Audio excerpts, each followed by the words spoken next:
Quartier juif du Marais. Yomi débute sa journée dans son restaurant. Une façade qui ne paye pas de mine. Et pourtant, cet établissement, c'est l'une des plus belles success stories du quartier. Salut Adam, avec le sourire. Hein, voilà, bien. On a Michael Yomi qui vient souvent, on a Elodie Boucher, on a Nathalie Portman, Premier ministre israélien, Bibi Netanyahou, voilà, avec mes parents. Grâce à une méthode imparable, dans la rue bondée de promeneurs, Yomi le patron a mis en place une véritable brigade de vendeurs. Ses clients ne le savent pas forcément, mais ils vont devoir patienter plus d'une demi-heure avant de repartir avec leur falafel. Alors, pour éviter qu'ils ne s'en aillent, les vendeurs ont une méthode très efficace. 5,50. Magnifique. Ils encaissent tout de suite.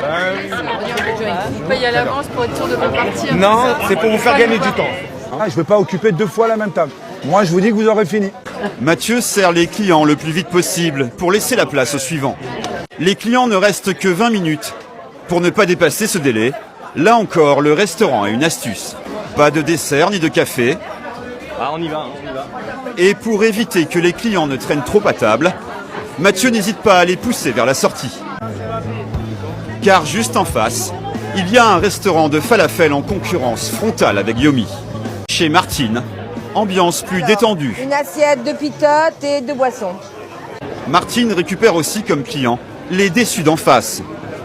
Entre les deux établissements, la compétition est redoutable. Face aux méthodes commerciales radicales de son concurrent Yomi, Martine est aujourd'hui contrainte d'employer les mêmes techniques. Alors là, je donne des tickets parce que si je ne sors pas, ils me piquent des clients. Donc quand je donne mes tickets et tout ça, les gens ils restent et puis voilà.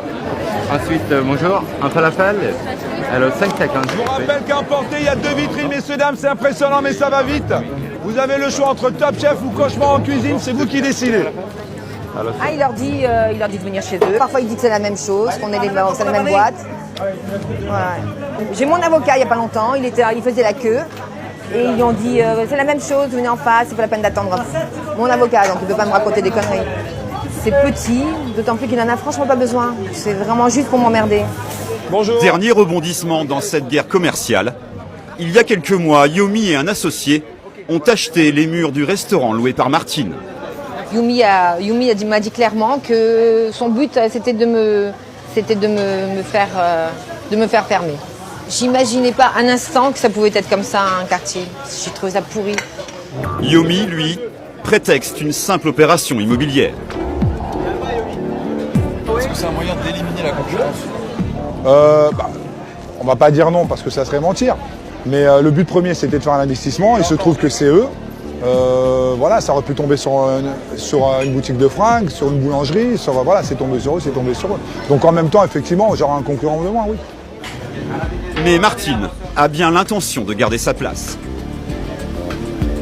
Ils sont persuadés que dans 2 ans et demi, ils m'éjectent. Je ne vais pas lui laisser ça comme ça serait trop facile. Non, il va avoir une procédure, il va avoir des trucs.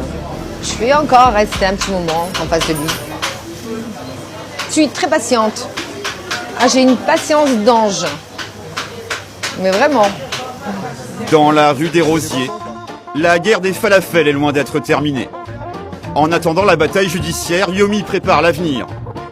Il y a 3 mois, il a ouvert un nouveau concept de restaurant à 2 pas de l'as du falafel.